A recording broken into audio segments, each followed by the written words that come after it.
Are. Okay. I have some information I prepared here so I wouldn't forget anything, so excuse me if I read just a little bit here. In demonstration of the department's commitment to making Cuyahoga County a more equitable place to live and work, we will focus and continue to focus internally on our DEI training through 2022. This work was originally initiated by our SkillUp team for the purpose of improving teamwork, better understanding cultural perspectives, and learning how our identities and experience impact the work that we do. Kaylin Carter, our National Urban Fellow, is working to restart the initiative for the entire department. So it started with SkillUp, now it's going to be the entire department, with the understanding that cultural identities also impact the way we deliver our services, the ways in which residents access those services. We're also very thankful to Kathy Jackson in the Office of Employee Development, who will be leading the bi-weekly training for all staff. A couple other things I'd like to share is we're also in the process of reviewing and preparing our written submissions for our annual report, which will include metrics and information on MBEs and what we've been doing in that area. I've also been working with Director Lockett on a collaboration between our two departments, and I've already begun some initial conversations with a number of our ecosystem partners that serve MBEs so that Lenora and I can be part of their virtual workshop series. She can talk about what her department is doing, especially forecasts, some of the things we're doing on SkillUp and the other initiatives that we have going on. And then I've also been in contact with some major employers to do a workshop series entitled How to Do Business With. And then Lenora and I will also be part of that, as well as some of our other ecosystem partners. Since the last time we met, I've engaged a couple of organizations to assist us with young adult entrepreneurship and entrepreneurship training. We also have a collaboration with Burton Bell Carr in the central neighborhood. We are working with them to mail out 1,000 letters to all of the businesses that serve that area. Many of those are MBEs, and how Burton Bell Carr can serve them, how we can serve them with SkillUp, and also how we can be a connector in the community to other ecosystem partners that can assist them. And I think that's it for now. So that's kind of what we've been up to since the last time we met. Excellent. I have some questions, but Sure. Did anybody else have questions first? So first, Vaughn, thanks for the updates. I want to share that I got some feedback from one of my directors who recently received an email, I believe from one of the SkillUp members, relating to the federal government Build Back Better initiative, especially around early childhood education. And I think there was outreach by your team to one of our providers, and then our providers let the management team of that service know. In part, so my point in sharing this is a realization that there is still not the level of understanding of what each department does for us to be able to work together in a collaborative fashion. And please let me be clear, there's no criticism in that. This is simply a statement of, when we began this commission, we began actually with a lot of overview of what each department did, just to be able to have commission members understand each other. Sure. And to understand the services, to understand the structures, to understand the partnerships that we carry into our work. And I'm realizing, as you're new, as Shiva's new, as other people are new, that knowledge may not be there. Folks may not know what we're doing. And it's a reminder that we probably need to take another shot at that. And we need to do it maybe a little more routinely, just so each of us will know kind of that next layer or 2 or 3 layers down of what's happening and where those opportunities are. Yeah, those are great comments, and I couldn't agree more. And that's really kind of the genesis of why Lenora and I got together to begin with. We wanted to make sure we were on the same page, that our initiatives matched, where we could create some synergies and collaborations. And then what I'll continue to do is build on that and work with other departments to bring them up to speed on the initiatives that we're working on. That's great. That's great. Well, listen, I think we all need to work at the pace presented to us. And so I would always encourage us to move forward, and if necessary, come back and check in and let folks know. And I think at times, if we get ahead of each other, I, for one, am fine with that, so long as we have the ability to then get everybody back up to speed. And I feel like Department of Development has been very, very generous and very, with its limited resources, very on point in leadership with a lot of these initiatives. I don't know how you do it, because there's only so many hours and only so many in a day, and only so many staff to do the work. Sure. And so I think we gotta just work at the pace presented to us. So thank you for that. Sure. Lenora, any updates? I would just want to specifically provide updates on some trainings that Department of Equity and Inclusion will be providing. The updated SBE, Small Business Enterprise Policy, and the Minority Business, Business Enterprise Policy was approved by County Council on November 9th. As a result of that, we're looking to do trainings both to vendors and to our internal procurement staff, because those policies have a significant impact on our supplier diversity initiatives and as a result, our procurement process.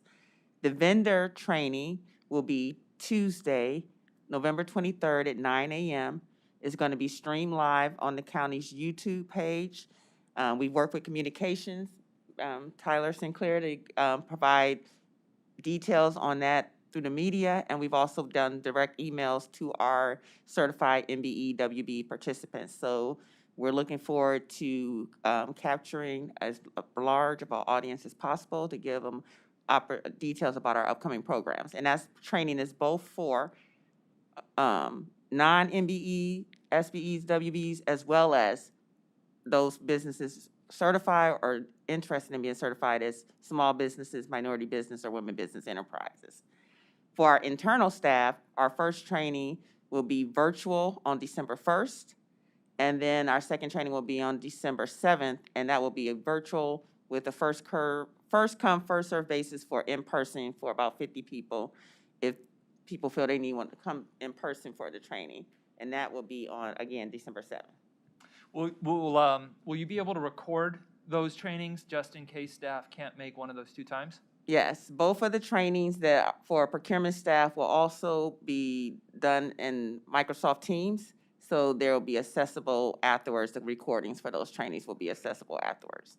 And if I didn't mention it with the YouTube, for the being streamed on YouTube, that's one opportunity for vendors. If they can't watch it live, they can also later on watch it at on the county's YouTube page. Great. Yeah, that's great. I think that's great. Questions for Lenore? So from the Department of Health and Human Services, I have one update that I'd share at the closing remarks if we have time. But from an operations perspective, very excited that yesterday there was a joint departmental release of a food insecurity RFP that was authored by with support from the Office of Purchasing, and then with the Department of Development. And this is one of the earliest ARPA-funded procurements that is available to the community, tackling which is a real critical issue of food security for recovery from COVID. That proposal was made live and available to the public yesterday, and I believe it closes at some point mid-December. We are excited because that will look at sustainable responses to food insecurity in our communities, especially focused on communities disproportionately impacted both by food insecurity as well as COVID. So we hope the public will be excited about this as we are, will give us really quality proposals to act upon, and ultimately this will be a transformative project as we look to create new capacity to address food insecurity in Cuyahoga County related to COVID. Yeah. So that is out. I would acknowledge that, and I think anyone that's viewing or comes back and sees this after the fact, all of those, that purchasing, that procurement is available through the county's website, and that information is always available to the public. The second thing that I do also want to announce, there's a second procurement that was released will be released by the Department of Health and Human Services next week. Earlier this week, we went to the Board of Control and got an alternative procurement to launch a new training program that will focus on graduates of the Ohio National Guard, helping them to get into college or a training program through a college or training program, get employment, and hopefully employment in an in-demand sector. I bring this up because we are going to have the intent to specifically address disproportionality in the negative outcomes that minority National Guardsmen experience when trying to get through these programs. So this will be, to me, an innovative pilot approach to addressing disproportionate outcomes for residents that have really some of the highest most valuable skills in our community, to get them to a better training opportunity, a better education opportunity, and into a job that we really need filled. So when that's available, that too will be posted on the county's, through the county's procurement and purchasing department. So those are my two updates. Happy to hear if anybody has any questions or if we can move on. Yeah, I have a quick question. So, is that training pre-employment training or on-the-job training or post-training? How does that work? So, good question. So the approach that we're taking here is, it follows the traditional path that Ohio National Guard scholarship recipients are given access to scholarship dollars. And so by way of background, of the guardsmen that begin a four-year program, only 50% graduate. Of the guardsmen that begin a two-year program, only 25% graduate. Mm-hmm. Now, some of those students are working full-time and some are not working, and so I don't think that's a specific requirement or an expectation. Mm-hmm. A couple things have changed that are very exciting, though. The biggest is that scholarship can now be used for credential training as well as a degree. So someone can now be working and can go and get a credential that will help them get a better job within their organization. Sure. Or find a better job in their sector, but in another organization. So I don't think it specifically requires, there's no work activity requirement, or there's no expectation that they maintain employment while they do it. I think that's part of our goal here, is to have this be a customized intervention, responsive to their individual needs. Some of what I believe has happened is there's been sort of a one-size-fit-all approach to this, and that's worked for some people. It hasn't worked for too many people. Okay. And so our hope is to bring in a vendor. That vendor will really explore interventions and models and identify a customized approach to individual Ohio National Guard scholarship recipients to figure out what each of them individually needs to do to complete their training or education. Okay. That's great. It also makes me think that there could be an opportunity for SkillUp. Absolutely. As those individuals go through their own training and they get placed in whatever employment situation that they're in, if there's ongoing training, that could be actually a lead source for SkillUp to engage that business to talk about the service that we offer as well. Absolutely, absolutely. We hope this will be a resource for the Ohio National Guard scholarship recipients. It'll be a resource for the training providers to have them give supportive services to get folks through those programs and to the business community. And our goal is to be able to incentivize placement in sector partnerships that have in-demand jobs that are critical to our economy. Okay, thank you. Yep. So any other questions, any other opening remarks?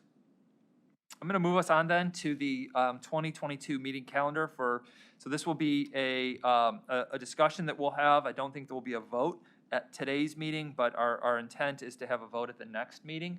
So Lenora and I had a very good call earlier this week, and we're recognizing that having monthly meetings has been really important to get us to this point, but there's discussion in the working group about moving to a bi-monthly meeting schedule, and we think it's worth bringing to this group as well to introduce the concept of having a bi-monthly meeting schedule.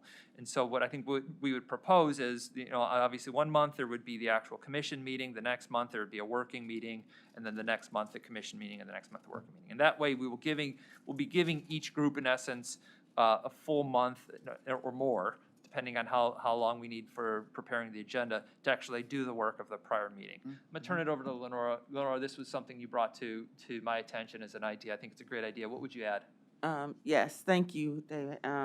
So in the November meeting of the working group, we decided for the 2022 calendar to meet bi-monthly. So our first meeting, we'll complete this year's monthly meeting in December, and then we'll go bi-monthly starting with our first meeting in February. And that'll provide opportunity as we work on different initiatives, because within that group, we're also proceeding with subcommittees. So you want to have time for the subcommittees to work intensely on their subject matter and bring that back to the group, which again can bring level it up to the Equity Commission, which is the actual formal body. one consideration, as we discussed, was that on that opposing month, the Equity Commission would meet, as that feeds the direct agenda to the working group. And again, it still continues that focus on equity on a monthly basis, but it shifts the focus from the working group to the Equity Commission, but it provides each of those groups the opportunity to delve into deeper the topics for their agenda, for their efforts. I think it's a great idea. First, let me open it up for discussion. Is there any feedback on the idea? If I remember, Lenore, wasn't I on that call also? And I Yes, think yes. yeah, I was on that call, and I agree. I think the conversation around having a bi-weekly meeting would give the subcommittees and groups an opportunity to work on some of the work before they came back before the commission. So I was in agreement with that at that time as well. I thought that was an excellent idea. Well, and I would add that there is, I think there is an opportunity for us to always call a meeting whenever necessary. So just if we move forward with this concept, if we publish a schedule and a calendar, and we feel the need to post a meeting as a public body, we can do that. We can simply, with public notice, we can post an additional meeting, and it just falls to us to be able to follow our own process and procedures when it comes to that. So in recognizing that this is a change, what Lenora and I thought would make sense would be for us to introduce it today and give committee members time to think about it further. And because we're missing a few committee members, it even makes more sense for us to come back and maybe vote on this next month. Sure. And so we can act on this formally at the December meeting. And it's just like, let's be clear what the proposal would be moving to bi-monthly meetings that would begin on January, and that would then follow January, March, and for the rest of the year. I don't think there would be any other changes. I think at that time would be the time where we'd also have to confirm the meeting location and the meeting time, because it now appears that we've got a conflict with Committee Room B, and we'll work both of those issues out. We'll come up with an actionable proposal for the next meeting, and we'll get a vote from the commission. Because the opportunity is if we want to stick with the 10 o'clock time, my understanding is that the best room option for our structure and format for the public access, easiest off the entry from the parking lot, That's right. would be Committee Room B. My understanding is that has been committed at a time of 9:30 to 10:30 for every Thursday. Oh, okay. So if we're looking to meet on Thursdays, we're currently the third Thursday, continue to meet on Thursdays, then it'll need to be 10:30 or 11 or some different time. Or another option is there is another room, but again, that's heavy use, is the 5th floor. One floor down, but it has a larger structure that would enable the spacing. Does it allow for video conferencing, or does it capture video, and does it have that It functionality? doesn't, as well as this. The preference would be B. Okay. Because down there's the 2 flat walls. Yep. And I was just there Tuesday for a meeting, and there's obviously technical difficulties can happen at any time, but there's one camera that definitely isn't working. Is TAC the other Yes. regular convening group, or do they routinely end on time, or do their meetings extend? I'm not sure. Let's find out. Yeah. All right. So we'll come back with a couple options. This will be something that will be posted. This will also give us time to get public comment on it if necessary, or if any delegates want to take it back to the principal participant from their department to get their feedback as well. So we'll come back with some recommendations, and this is something we'll vote on at the next meeting, and we'll be able to confirm for the next year. Any other discussion on the 2020 meeting calendar? Okay. All right. I'm going to move us on to discussion on the equity report. I think some part of what we wanted to do is just hear how it's coming and how it's going along. Every group has an obligation to submit their draft content. I know that DHHS team is continuing to do some work on that. Let me turn it over to Lenora, because I think she's been shepherding much of this. We also have representatives from the county's Office of Communications that have been instrumental in pulling this together and producing the document. So we have an internal team. includes Adam Miller, Edwin Nunez, and Patricia Anderson. We've been working on the overarching components of the equity report just to get the structure and to determine what information might be consistent about the Equity Commission, foundational information. And we've also been working on our insert. The original structure did have a section there was obviously the executive summary. Then there was the statement of purpose that was done by Armin. I know we've already reached out to communications and they're gonna work with Armin on his component of the report. And then there was another section that was the Equity Commission, statement from the Equity Commission. So we needed to decide as a group, maybe not at this point, obviously once we see the different components from each of the members, the pilot agencies, that might speak to what should be the overarching report. But we have started with, in general, information that's more foundational. What is the Equity Commission? What is the legislation behind the Equity Commission? Who's on the group, and information that's standard for anyone that would pick up a report to have that background information. We've also looked at an additional component.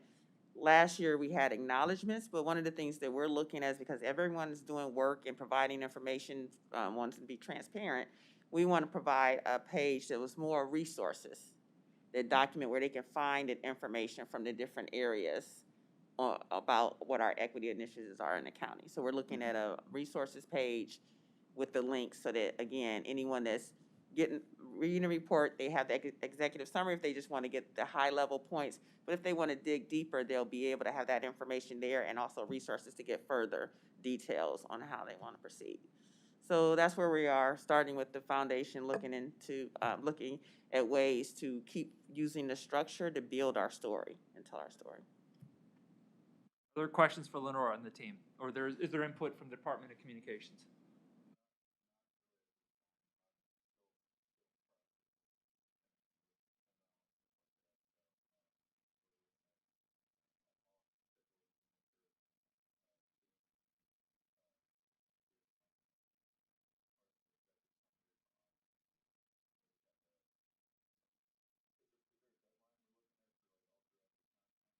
So the draft from the pilots are due on the 3rd, and so that'll be probably at some point after December 3rd would probably be the best time to meet with communications, because at that point you'll have the meat and bones of what's going to be in the report, right, and have a better way of what's needed to make it cohesive and tell the story. So probably we could look at scheduling a meeting sometime after the 3rd. And I think it'd be valuable for us to be able to present to the county executive early draft, for him to be able to draft his opening statement or remarks about it. And, but he would need to see what we're reporting first. Exactly. Expect him to be able to have access to that, to be able to frame his remarks. Are there any other questions on this issue?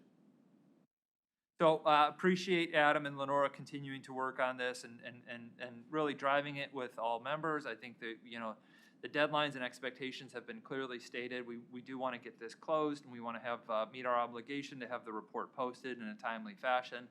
And and I think this has become such a critical part of all of our work that I do think that we are doing a lot, and but much of it is internal government work, and I think we need to work through how we present that to the public that makes a compelling case for the value of these actions as opposed to others. I think this is a critical issue. There's a lot of attention. There's a lot of eyes on it. And some of the things that we know need to happen for us to be more directly responsive to equity and to be doing inclusive actions is changing policy, which may or may not be compelling to some people. But I think it is compelling because it's a systemic response to systemic racism. And I think that's what's important. And so I think it will be challenging for us in some ways to be able to fully, or could be challenging for us to fully articulate the value of those actions. And we'll have to think about an external eye on this, how someone from the public would review this and could be able to understand the meaning and the impactful decisions that are being made. And I think great examples are, creating a Department of Equity and Inclusion. And, you know, in having a director, you know, and having Lenora transition and really take this on, those are huge steps that we've made this year and deserved we required to present that to the public as a change. And I want us to make sure the public understands and values it as much as we do. And I would also add, if I could just throw the Department of Development in there, the two key deputies that report to Paul Herdick, there's diversity within our department, all through our department, that I don't believe was that level of diversity before I got there, especially with two deputies on board. So again, that demonstrates that the county is moving in that direction to be inclusive. Right. Well, there's much to be written about, and I think at the same time, I think the goal is to create this document that will be understandable and will really represent the direction that we're going. Not that we've achieved it, not that we you know, I don't even know when we'll possibly be able to achieve it, but we are moving. There is momentum, there is action, and there are good things that are happening, and it's our obligation to represent that. Yeah, and I don't know if we'll ever really arrive. I think it's always going to be dynamic and fluid. Yes. We'll reach a milestone, and then we'll build on that milestone and create another one. Agreed. Right. I think of it as piggyback on what Vaughn said, I think of it as like a character trait, is that it's always something you're working on. It's not, I'm hardworking and then for the next 20 years I don't have to work. That's part of the characteristic. If we're thriving and making decisions and embedding equity, that has to be continuing as long as we're making decisions and providing services and goods. So it's basically like a character. That's a great way of framing it. Or like Kaizen, continual improvement. That's right. So, you know, I'm really excited. I'm excited to see how this draft comes together, and, you know, want to encourage all commission members to continue to work with your teams to submit your work. I know Dr. Leon Harris and Sabrina Roberts are following along this presentation. They're in another meeting, but they continue to follow along. They're working with the Department of Health and Human Services task force that manages this work, or I'm sorry, work group that manages this work, and they're confident that they're going to meet the deadline. And I know Lenora will, and I know Vaughn will. We just got to make sure all the rest of our commission members are equally diligent. And we could possibly, as Thanksgiving, maybe send a reminder. Good idea. Yep. So the deadline, just if you don't mind, I'll go over the Sure. tentative time frame. So right now, the first draft from pilot agencies is due on Friday, December 3rd. Based on the submission of all the first drafts, there's a goal of having a combined draft by December 17th. This will be sent back out to the pilot agency, so now you'll see not just your component, you'll see what other pilot agencies in the overarching components. So the final draft from pilot agencies will be due January 7th. So we'll have that combined draft, and then based on the combined draft and maybe getting some end of the year data for that last month, you might want to finalize your draft. We're looking to have the final combined draft for Armin's review on the 12th, January 12th, and the draft with final edits on January 21st. Again, with the final copy, January 28th, to meet the January 31st deadline. I think that's a great timeline. I really appreciate your team sort of shepherding this through. And I think if there should not be any questions. This has been presented, it's been discussed, but if there are, it should come back to you or me. And Lenore, I think we should bring it up with Armin when we have our meeting next Monday, reminding all the other departments that this is an obligation and this is our timeline. Good point, definitely. Any other questions on the equity report or comments? Hearing none, I'm going to move us to closing remarks. I'm going to turn to my right next. Lenore, anything to add? Just a reminder about the trainings. That's the big news from us, is that vendor training on Tuesday, November 23rd. Procurement staff training on the new programs, December 1st and December 7th. Vaughn? Yeah, just that we are continuing to move forward with all of our initiatives very assertively, and we look forward to great things in the rest of this year and all of 2022. I agree with I agree with your optimism and looking forward to 2022. I do want to just take a second and acknowledge, although County Executive Armin Budish is not here today, he had a conflict and was unavailable. You know, there was a huge announcement this week that he's decided not to run for an additional term, and you know, and I think in presenting his rationale for his decision to step away and to pass the torch, I want to just recognize, number one, this has got to be seen as one of the most important and impactful decisions that this county executive has made in standing up the work that is going on right now and taking the leadership to work with council and declare racism as a public health crisis.